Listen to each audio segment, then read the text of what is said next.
هل أنت جالس تقلب بين الأخبار والمقاطع المصورة وتترك ما قمت بتحضيره لك خصيصاً؟ أيضاً أريد أن أخبرك به على وجه السرعة لأنه حلو وساخن ومليء بالسمسم. هو إيه اللي أنا بقوله ده؟ ما هو مش معنى إن النهاردة اليوم العالمي للغة الأم اللي هي بالنسبة لنا طبعاً اللغة العربية الفصحى إن إحنا نتكلم كده. تصدقوا فكرة؟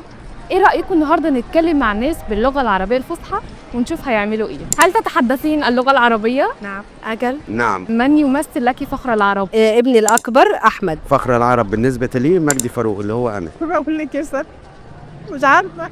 تناولت الفطور المصري الشعبي الأصيل، معرفش فلافل باللغة العربية ولا إيه. ماذا يمثل لك شهر رمضان؟ البركة، الخير. أفضل شهور السنة. إلى أين أنت ذاهبة؟ ذاهبة إلى حي الخيامية. إني ذاهبة إلى المنزل. ماذا كنت تفعلين؟ كنت أشتري أشياء لرمضان. أعمل بالليل وأعمل بالنهار. العالم كله بيحتفل النهارده باللغة الأم، واحنا النهارده في منصة كانتين بنحتفل معاهم لكن بطريقتنا.